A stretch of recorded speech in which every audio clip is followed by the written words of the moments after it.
Hey crafters, thanks for joining me. Today I'm going to make a reveal wheel card with the music theme. Hope you enjoy.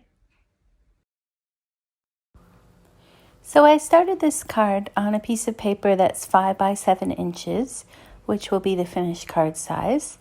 And using some squeezed lemonade Distress Oxide, I blended this over the middle area of the card.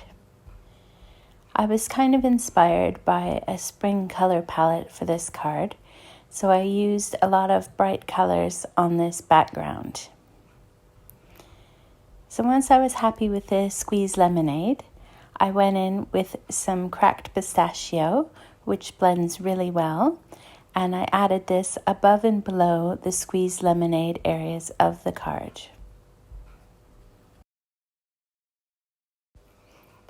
And then I went back to my squeezed lemonade Distress Oxide and I blended these two colors together. Now to make this color combination a little bit more interesting, I added some pine needles Distress Oxide above and below where the cracked pistachio is.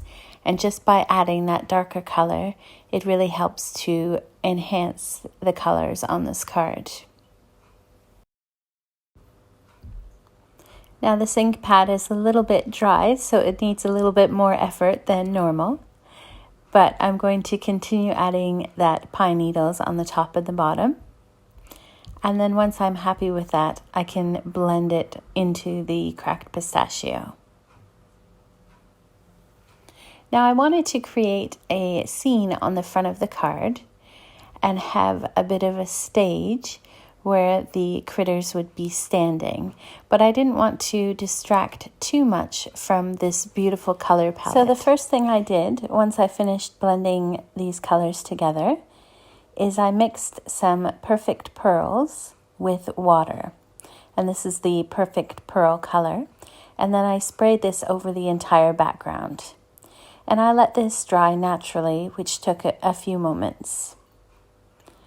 And once that was dry, I used the Lawn Fawn stencil paste, and this is the color Fairy Dust, and I used my spatula and spread this roughly where I wanted this stage to be, so using the bottom third of my card.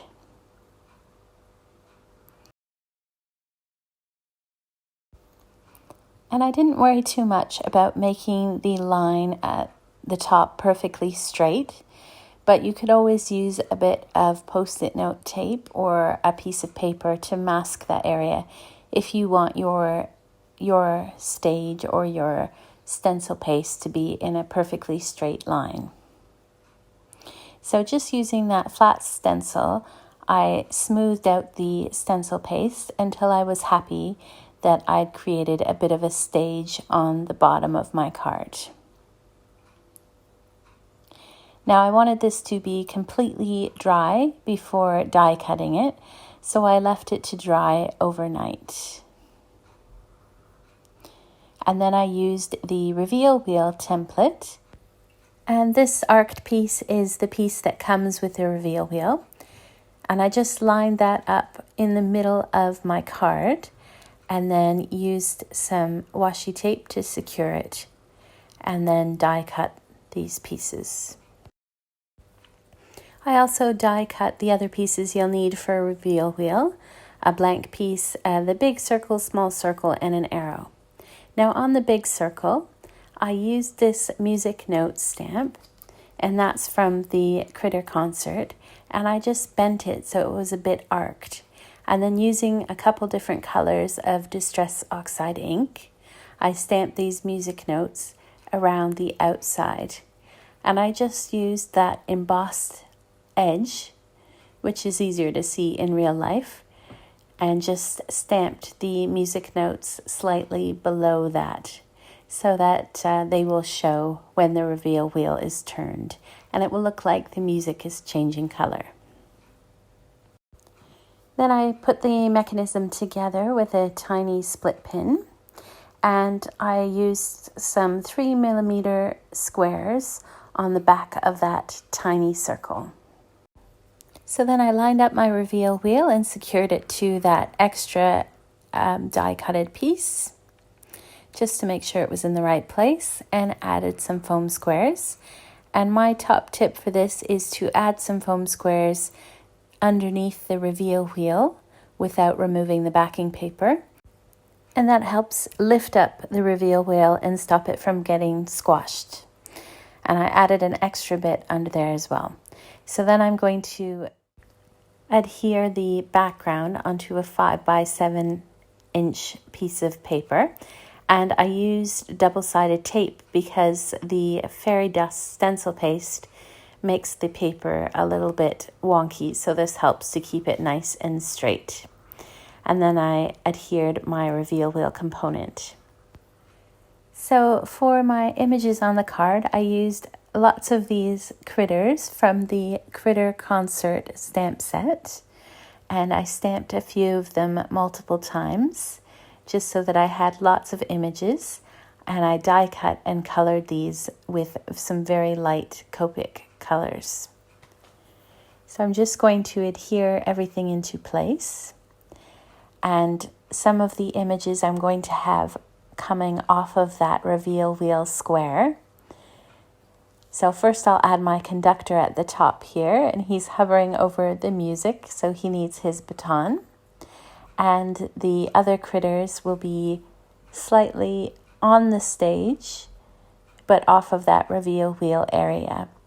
So those ones that are hanging off, I'm going to put some foam squares behind them and then glue as well. And because of the stencil paste, I need to make sure that I put something heavy on top of this until the glue has had a chance to adhere properly. Now, while that's adhering, I'm going to work on the inside of my 5x7" card, and I'm going to add two of the sentiments from that same Critter Concert stamp set. This one says, "Just a little note to say," and then this one says, "Hope you have an awesome day." And I'm going to use one of those leftover critters on the inside, and I just noticed a little smudge there, so instead of restamping it, I'm going to use a white gel pen just to fix that little mistake there. Now for my sentiment, I wanted to add a little bit of color behind it, so I just used some Pine Needles Distress Oxide, and then I'm going to glue my sentiment onto that little bit of scrap paper and then just cut around that sentiment, just so that it has a nice green border around the outside of the sentiment. Now I'm just going to use some of those music notes and put them around that cute little critter on the inside of the card. And then I can adhere my card onto the card blank. And I'm just going to put the sentiment on the top of the card. And I thought it was missing something, so I decided to cut and die cut a few more music notes, and I used the Pine Needles Distress Oxide for this, and I'm just going to put them randomly over the front of the card, and I think that just helps to finish this card and give it a little bit more of a musical flair. So once those are all glued into place, you can see the finished music card, and the recipient can turn that and have the music notes change color. Thanks for watching, and I hope you found this video inspiring. If you haven't already, please subscribe so that you're notified whenever I post a new video. Have a crafty day!